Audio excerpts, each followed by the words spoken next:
Muito bem, estamos nos encaminhando aqui para a nossa aula número 10 do nosso curso, seguindo nosso estudo sobre a Ilíada. E hoje veremos um pouquinho mais sobre Alexandre e Menelau. Alexandre é o mesmo nome de Paris, tá bom? Paris e Alexandre são as mesmas pessoas. Vamos passar aqui. Antes de nós começarmos, nós temos que entender o seguinte: nós não podemos ter uma única versão da história, tá? Óbvio que nós temos que buscar as fontes certas, mas nem tudo foca-se apenas por uma versão. Considerando que a Ilíada é um livro quase trimilenar, existem muitíssimos estudos de diferentes focos, digamos, para o estudo da Ilíada, para o aprofundamento na Ilíada. Então, não é aqui uma especialização. Não é uma especialização. Mas é um aprofundamento. Tudo na vida deve ser um aprofundamento. Nós vimos uma vez, quando nós estávamos estudando o livro As Ideias Têm Consequências, vimos isso no ano passado, que a especialização, ela imbeciliza. Olha o que está escrito errado, né? Imbeciliza. Ela deixa o sujeito tanto quanto imbecil. Por quê? Porque se o sujeito ele tem tempo e vontade disponíveis para estudar a tudo e literalmente tudo, por exemplo, pegar um tema esdrúxulo em veterinária, o que é que isso significa? Não estou criticando veterinários, pelo amor de Deus, mas o que é que isso significa?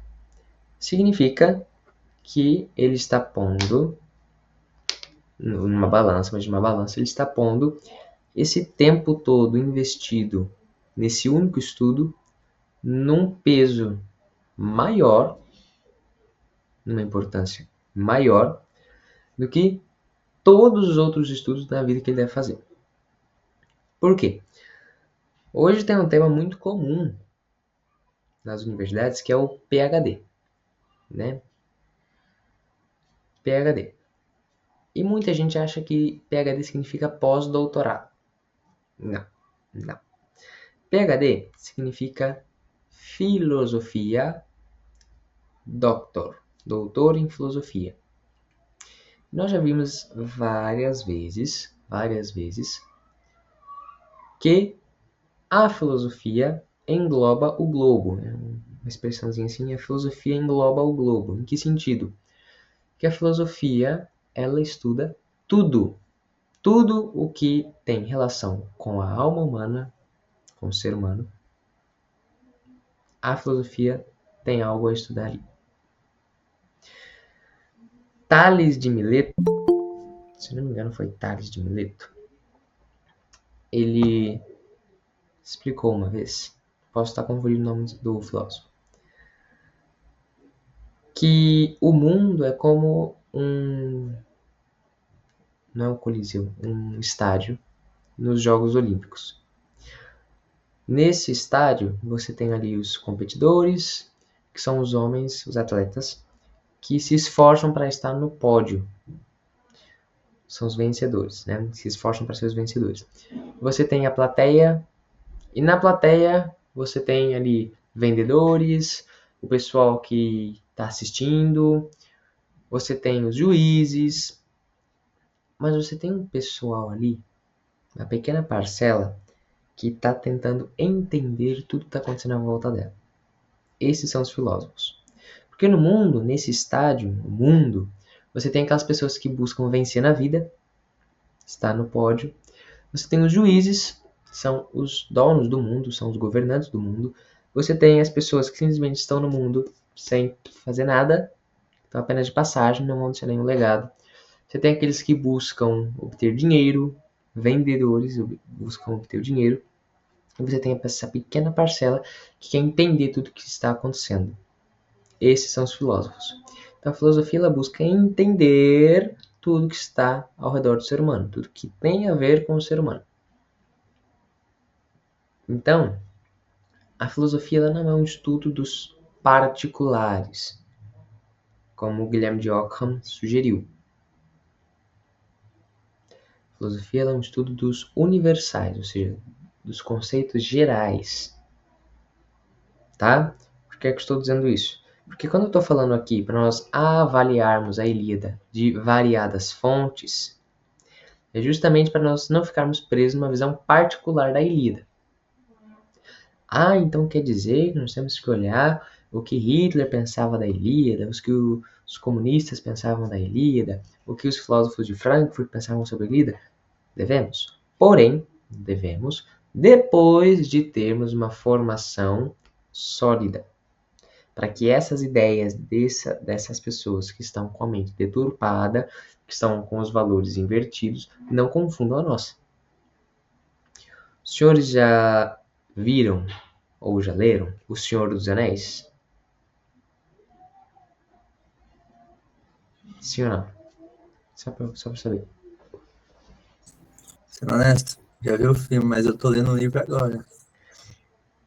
Os senhores conhecem Saruman, certo? Por que é que Saruman traiu a todos? Por que ele mudou de lado? Porque ele começou a estudar as artes de Sauron. Mas ele começou a estudar as artes de Sauron com o objetivo de entender o inimigo para vencê-lo. Mas no fim isso acabou virando uma chave. Acabou virando do avesso. Gandalf não. Gandalf estudou as artes do inimigo? Estudou. Mas ele já tinha um coração sólido, uma mentalidade sólida. Então sim, devemos, no futuro, estudar tais pessoas. Mas antes, fortalecer o que está dentro de nós. Fortalecer a nossa opinião, nossa personalidade. E o Homero? Homero é um grande educador, gente. Ele é um grande educador.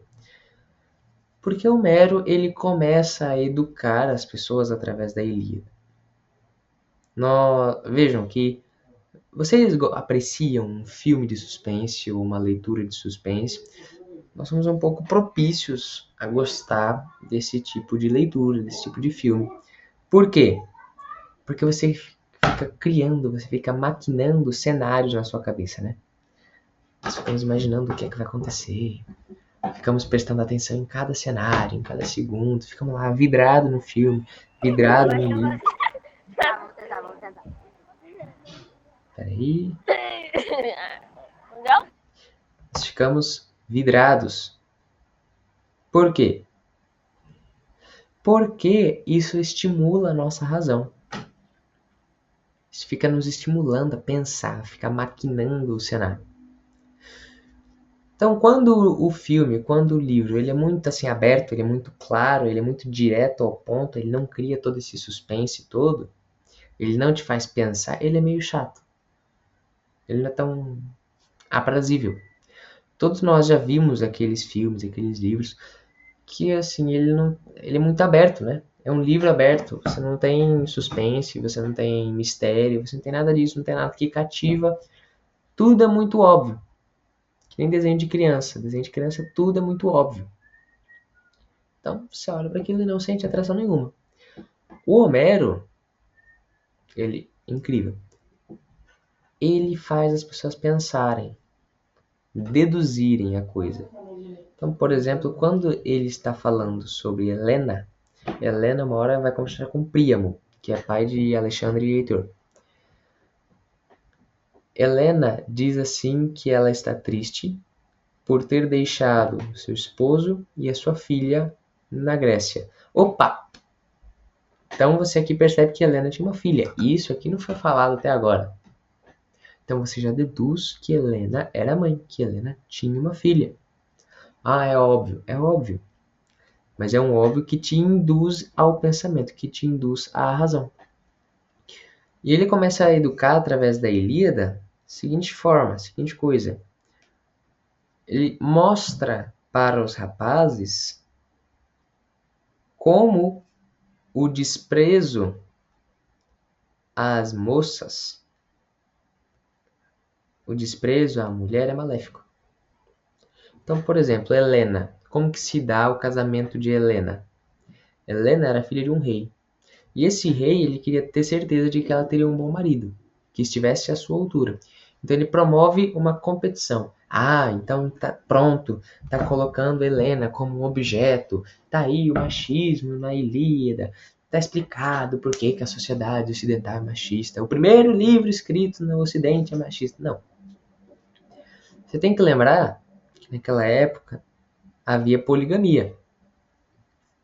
Então, quando um homem se cansava da sua mulher, ele simplesmente a despejava fora, a descartava e ficava com outra. Quando o pai de Helena a coloca como um prêmio e os participantes desse torneio, eles têm um acordo que eles têm que assinar antes de ir para o torneio, que eles irão proteger a honra de Helena. Então, se alguém sequestrar a Helena, todos se unem para matar e destruir esse homem que sequestrou e devolver Helena ao seu marido. Então vejam que na primeira obra, Homero aqui já está destacando o valor da mulher. Que a mulher não está abaixo do homem, nem acima. Ela está ao seu lado e deve ser protegida por ele. São Tomás faz uma reflexão incrível a respeito da mulher. São Tomás fala assim: a mulher ela não foi feita dos pés de Adão. Então, ela não foi feita para ser escrava do homem. E a mulher, ela também não foi feita da cabeça de Adão. Então, ela não deve mandar no homem. Ela foi feita da costela de Adão. Costela protege o coração, protege o pulmão.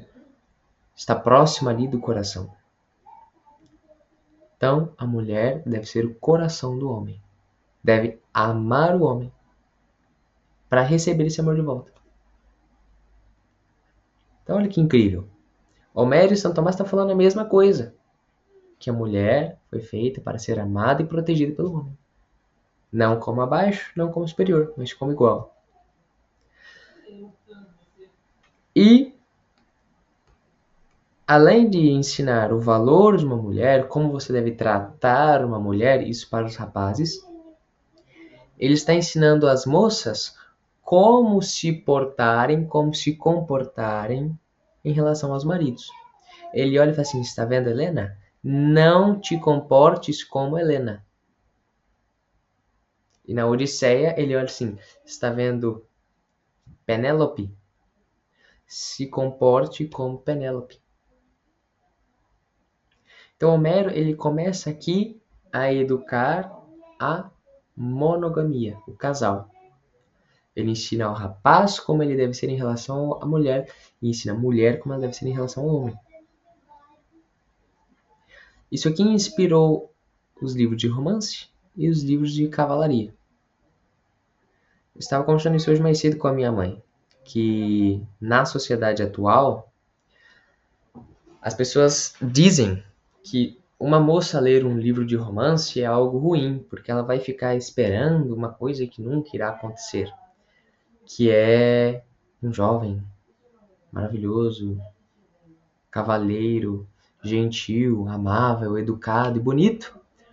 Um dia irá casar-se com ela, irá tratá-la feito uma princesa. E, em compensação, eles dizem que ela deve ver os filmes de romance atuais. Que esses filmes de romance atuais é que irão moldá-la ao mundo real, ao mundo atual, ao tipo de amor que uma pessoa do mundo atual irá dar a ela. É justamente o contrário. Um bom livro de romance, tá? Não estou falando qualquer livro. Estou me referindo, por exemplo, a Jane Austen.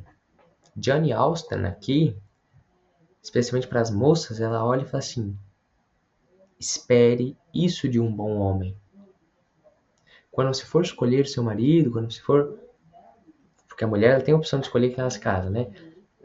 Houve uma época que isso não era possível, mas hoje é.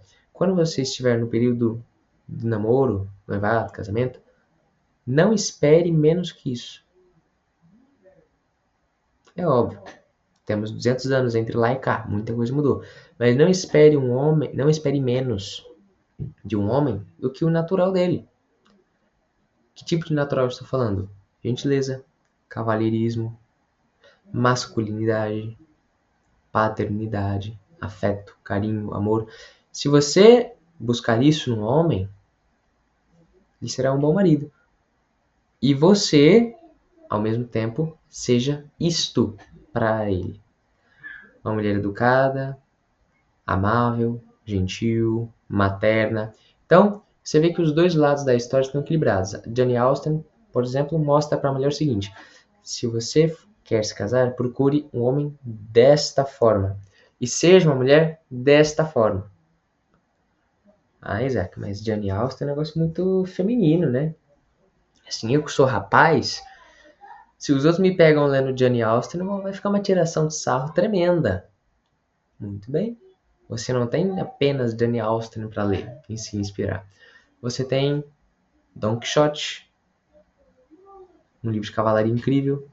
Você tem os próprios livros do Senhor dos Anéis, livros de fantasia. Você tem os livros históricos, você pode se inspirar em personagens históricos. Você tem santos que eram casados. Então, por exemplo, o homem, o rapaz, ele está lendo O Senhor dos Anéis.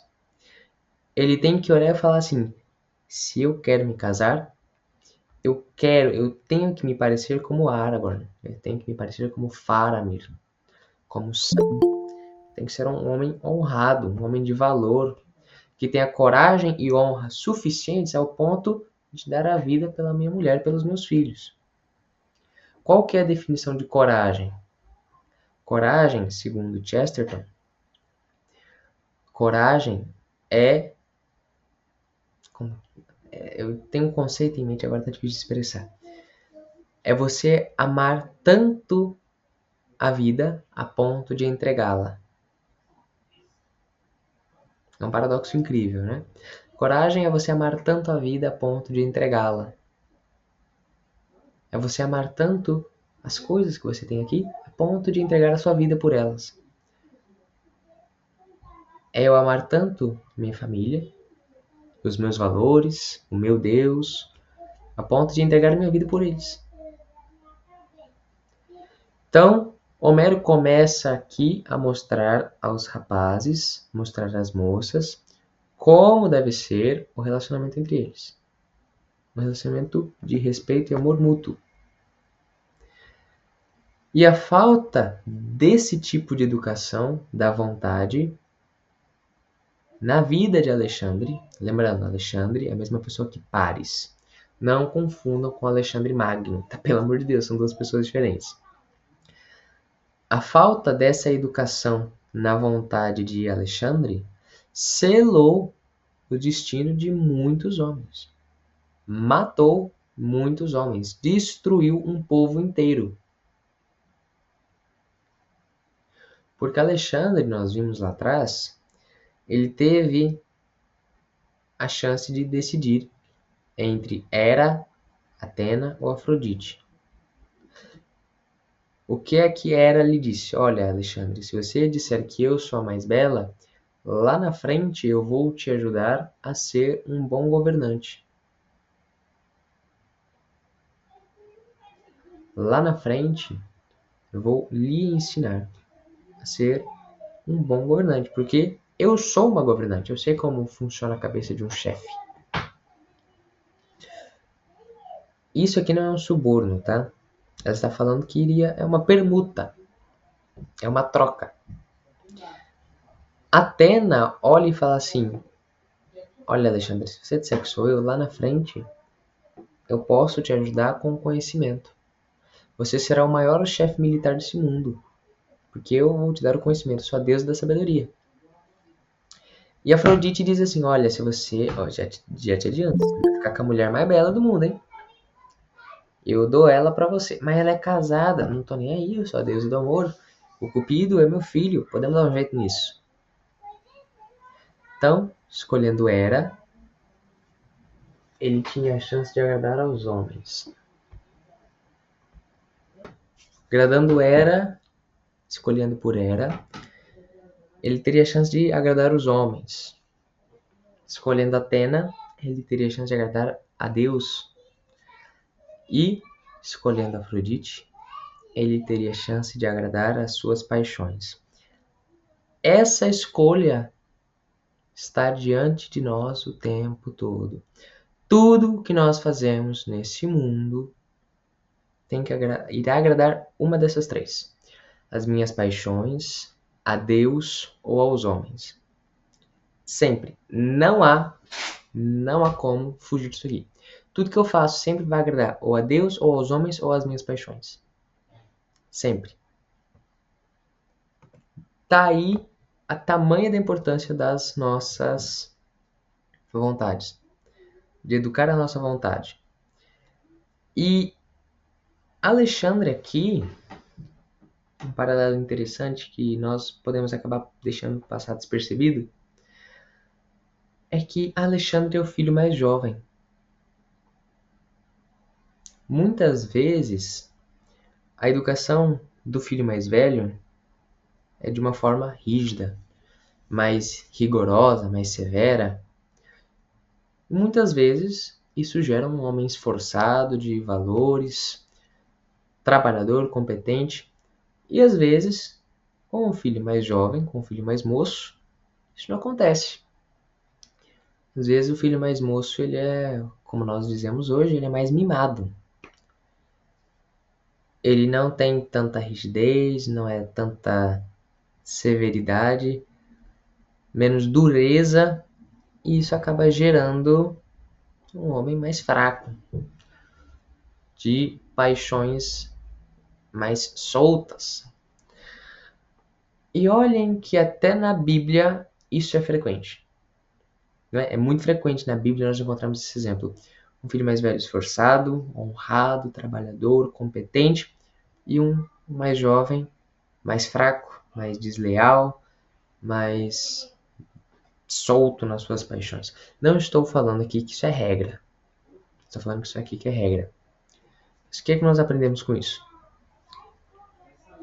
Que a educação de um filho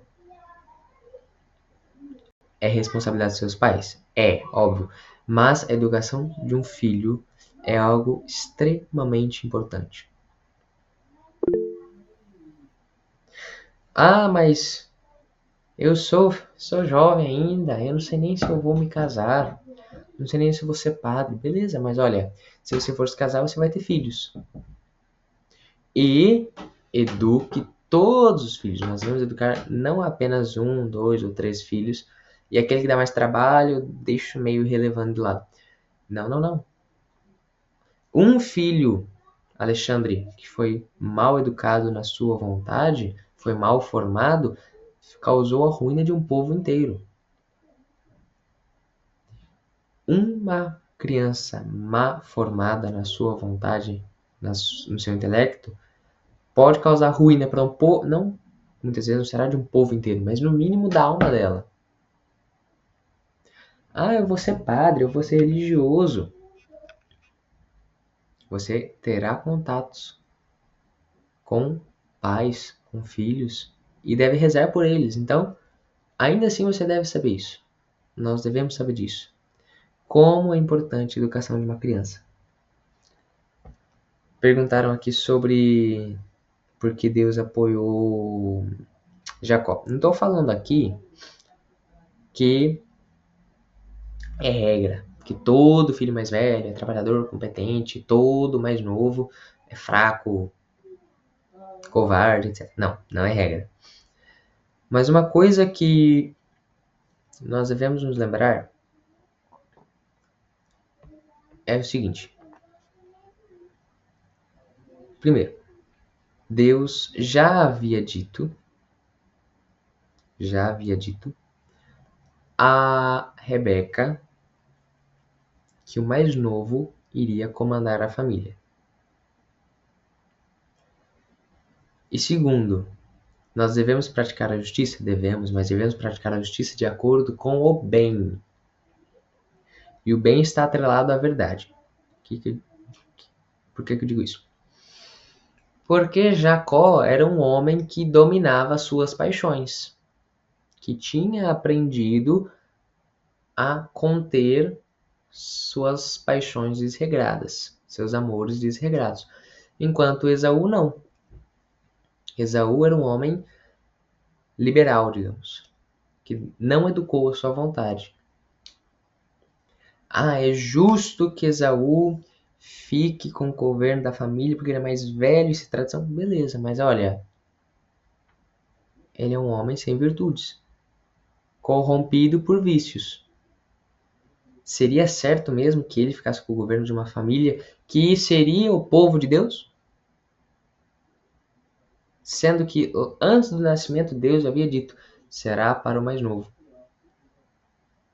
Então aqui é um duplo motivo. Primeiro, Deus já havia mandado antes. Segundo, nota-se desde cedo que Esaú não podia ser o governante.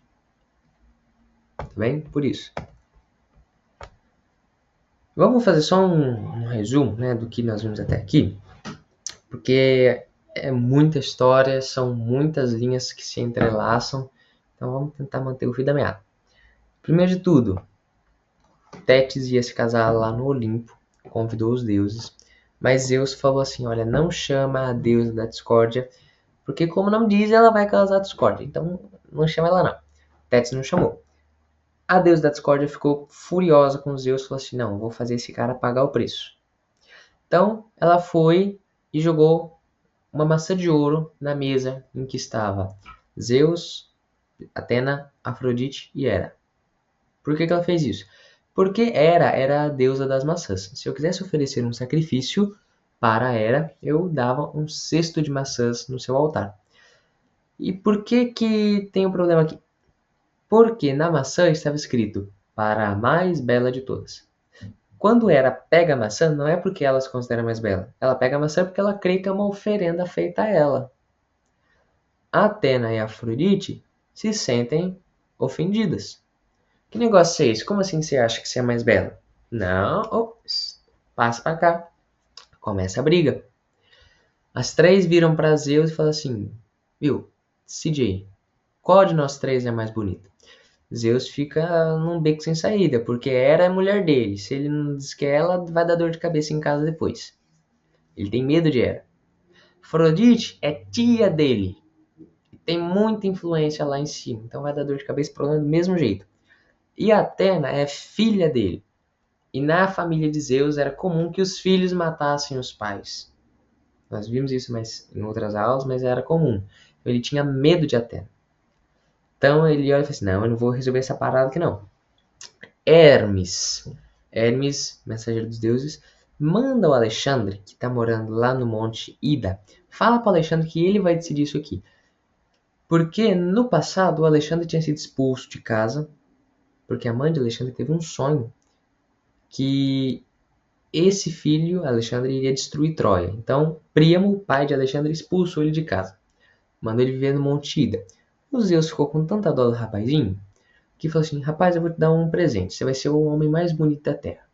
Então Zeus falou assim, já que ele é o mais bonito, ele que escolha a mais bonita. Aí, Alexandre tem a decisão que nós acabamos de falar, entre Hera, Afrodite e Atena.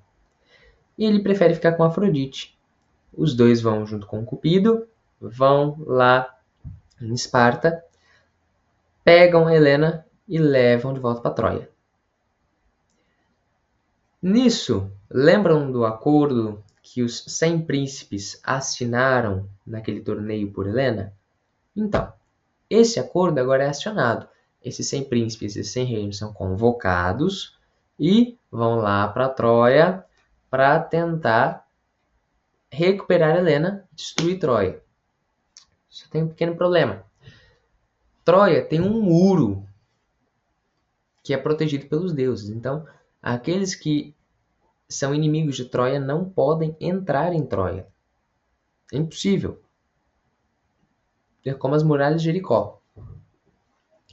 Então os gregos ficam 10 anos, 9 anos e alguns meses, 10 anos parados em frente de Troia tentando entrar. Enquanto isso, eles roubam as outras cidades para pegar comida, mulheres, bebida e tal. Mas estão 10 anos ali.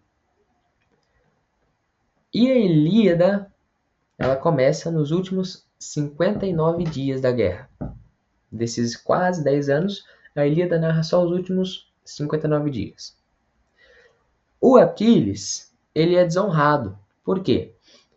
Porque nessa pilhagem das cidades ao redor de Troia, o Agamenon, que é o rei, principal comandante ali dos gregos, ele sequestra a filha do sacerdote de Apolo. O sacerdote de Apolo tenta recuperar, fazer ali uma troca, e Agamenon insulta esse senhorzinho. O sacerdote fica indignado e fala para Apolo assim, ó, ele me desonrou, então desonrou você também. Pune aquele cara lá. Apolo vai e manda uma peste que começa a matar os gregos. O Aquiles olha e fala assim, viu? Culpa é de quem? Calcas era o vidente. De quem que é a culpa? A culpa é de alguém aqui, mas não vou falar. Você tem que me proteger porque ele vai querer me matar. Não, eu protejo você. Aquiles era um semideus, então ninguém podia vencê-lo. Eu vou proteger você. Quem que é? Ó, a culpa é do Agamenon. Ele roubou a filha do veinho e agora desonrou ele, insultou e agora Apolo tá mandando essa peste em nós. Então, Aquiles ordena para Agamenon devolver a filha do sacerdote para que os gregos não morram todos. O Agamenon devolve, mas para ele mostrar que ainda é ele que manda, que ele só está devolvendo por medo da peste e não de Aquiles, ele ele pega a noiva de Aquiles para ele. Então a mesma coisa que a Alexandre fez com o irmão dele, Menelau, pegou a mulher dele, Agamenon vai e faz com Aquiles. Então Aquiles nessa hora, para ele a guerra perdeu o sentido. Porque ele falou assim, eu estou ajudando o irmão dele a reparar um ato injusto. E ele vai e faz a mesma coisa comigo, eu vou embora. Vai embora. Nisso que ele vai embora, a Tétis, que é a mãe dele, olha para Zeus e fala assim, pune os gregos. Fizeram uma injustiça com meu filho, não repararam, puna os gregos. Faça eles perderem a guerra só para eles verem a importância do meu filho. Zeus consente e manda um sonho para Agamenon. Ele manda um sonho falando assim, Agamenon, vocês irão vencer a guerra, se preparem e ataquem o portão. Eu prometo isso para você. Mas é tudo farsa. O Agamenon olha, acorda assim no meio da noite confiante e fala assim, se esse sonho for verdadeiro, eu quero ter certeza. Então, ele manda os guerreiros voltarem para casa. Ele fala assim, se for verdade mesmo que eu vou ganhar, eles não vão querer ir. E o pessoal, que está com medo, já que o Aquiles foi embora, o pessoal começa a pegar tudo e coloca nos navios. O Zeus, que não era besta nem nada, manda um mensageiro falar com Odisseu e dizem o seguinte, Odisseu, não deixa o povo embora não. Ô louco, vocês vieram até aqui, estão 10 anos plantados aqui, vocês vão embora sem Helena? Isso é uma desonra. Não deixa o povo embora. O Odisseu sai correndo, pega o cetro de Agamenon, ou seja, nesse momento ele ali é a autoridade máxima, e fala, não, vocês vão ficar, pode vir, estão há 10 anos nessa luta aqui para vocês ir embora. Vamos até o final, nós temos uma honra. Por que nós viemos aqui? Por causa da nossa honra. Eles foram lá na nossa casa, roubaram nossa princesa e vão voltar de mão vazia? Pode voltar para cá. Nisso, o plano de Zeus, que era atender Tétis, então enganar o Agamenon, tá dando certo.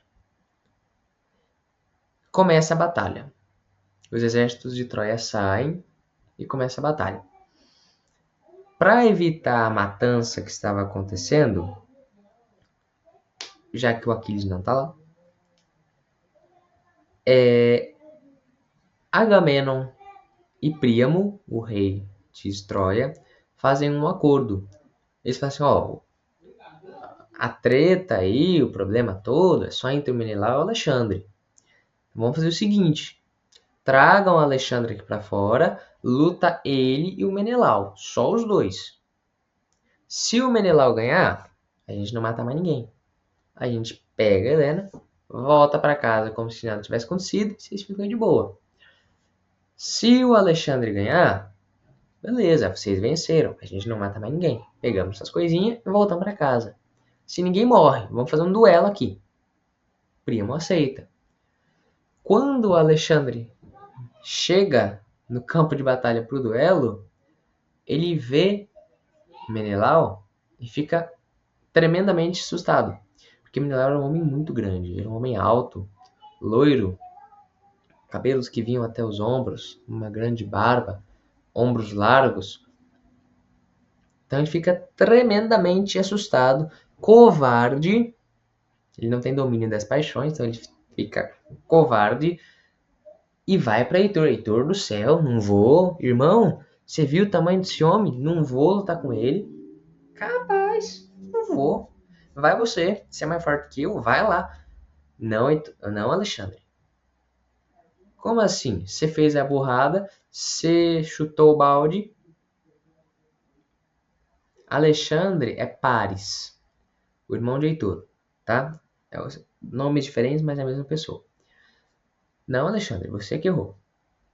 Pague pelo seu erro, vá você. Príamo manda Alexandre então para o duelo.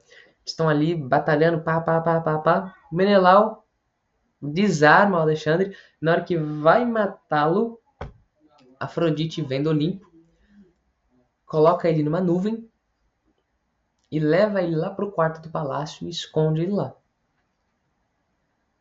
Isso aqui é importante, vai ter relevância depois.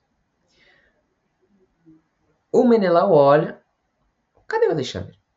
Procurem o Alexandre, ele deve ter fugido. Então vai, procura o Alexandre no campo de batalha, ninguém acha o Alexandre, manda mensageiros lá para o palácio ver se ele voltou.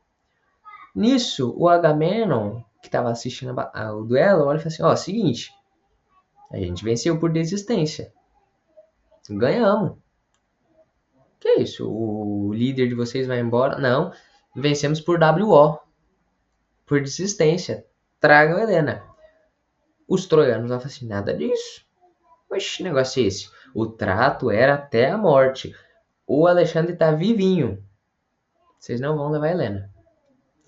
O Agamenon e Menelau perdem a cabeça assim, então beleza, se ajeita aí pra batalha, vamos batalhar. Então, paramos aqui, esse é o contexto da história toda, tá? Para quem se confundiu ou não conseguiu acompanhar direito, é isso aqui. E notem que incrível, esse muro ele representa muito bem a divisão. Que tipo de divisão? A mesma divisão que Deus criou no Éden, a mesma divisão que Jesus Cristo veio, não vim trazer a paz, mas a espada. A mesma divisão do muro de Sodoma e Gomorra, Deus não entrou em Sodoma. Ló, para falar com os anjos, teve que sair. A mesma divisão do muro de Jericó, Deus não entrou em Jericó, ele destruiu o muro. Mesma divisão do muro de Jerusalém, Deus habitava em Jerusalém. Os invasores não podiam entrar. Então vejam quão simbólico é o muro. Muro, ele tem um significado de divisão. Dividir alguma coisa oposta, não é? Ele divide alguma coisa oposta. Que tipo de oposição é essa? É a oposição da justiça conforme a misericórdia concedida. Aqueles que são pérfidos, que são más pessoas, que têm maus desígnios para Troia, não entram em Troia. Aqueles que odeiam Troia não entram em Troia. Então, o muro, olha que incrível. Ele aqui está simbolizando a divisão entre bons e maus. Entre o bem e o mal, verdade e mentira. Ah, mas tem um portão. Qual que é o significado do portão? Só entra pelo portão aquele que é digno. Não, mas todo mundo tem que entrar, porque isso é injusto, onde já se viu que só uma minoria pode ter esse privilégio. Nós estamos acostumados a uma visão marxista da coisa, né? Então, só um pessoalzinho aí tem esse privilégio de entrar. Não, tem que ser para todo mundo. Mas pensem comigo. Se todo mundo agora pode entrar, o propósito do muro vai embora. O muro não era separar? Portão é só para quem pode. Se todo mundo pode, por que existe um muro? Então vejam que as coisas elas operam, as coisas são conforme elas operam. Ou seja, o muro só é muro enquanto o propósito do muro for cumprido. Qual que é o propósito do muro? Separar. Quando não há mais essa separação, o muro perdeu o propósito. Qual que é o propósito do portão? Travessia. Quando não há travessia, o portão perde o seu propósito. Então, qual que é o propósito da minha vida? É ser santo. Então, quando eu não sou santo, a vida perde o propósito. A vida fica vazia. Isso é incrível. Deixa eu ver só quantos nós ainda temos aqui. Temos mais um.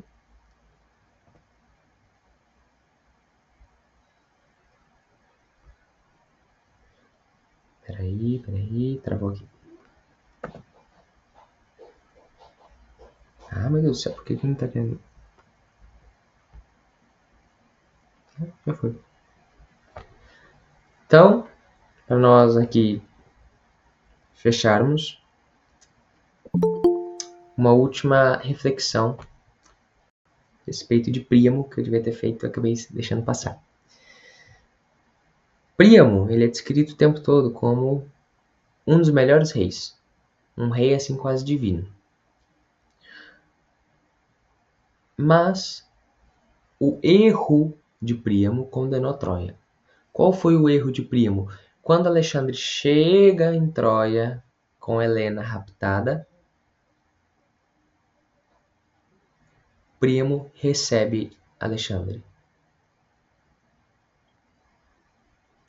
Então, nós temos uma situação frequente que é assim, nós nos esforçamos, nós tentamos ser boas pessoas, viver de acordo com a santidade, estarmos na graça de Deus, etc, etc, etc. Aí quando nós erramos, nós falamos assim, ah, mas eu sou uma pessoa muito boa, eu só errei uma vez. Eu errei pouquíssimas vezes. Nós tentamos diminuir esse erro. Mas aí é que tá. O erro continua sendo erro. Príamo é uma pessoa muito boa, honrada, de valor? É. Ah, ele só cometeu um erro. Ele teve pena do Alexandre e não mandou ele embora. Só foi esse erro que ele cometeu. Esse erro custou Troia. Então não é olhar para o erro e falar assim, foi só um, releva. Não. Eu tenho que olhar para o erro e falar assim, isso vai ter um preço. Esse erro, todo erro tem preço. Esse erro pode custar a salvação da minha alma ou da alma de outra pessoa. Então é buscar não cair no erro. Buscar não cair no erro. Tá bem? Nós vamos encerrando por aqui. Agradeço muito a presença de todos. Peço que continuem lendo, continuem a ler a história, tá bom? Não deixem de acompanhar, porque senão nós ficamos perdidos. Não conseguimos manter o mesmo raciocínio. Dá para entender sem ler? Dá. Mas, lembra que nós vimos no início? Tentar abstrair e aproveitar o máximo possível. O máximo possível. Então, acompanhe a leitura e nós nos vemos na nossa próxima semana, na nossa próxima aula. Deus abençoe a todos. Uma santa semana. Vamos buscar ser pessoas honradas, de valor, e fugir dos nossos erros, muitas vezes de estimação, mas buscar fugir deles. Salve Maria, pessoal. Até a próxima.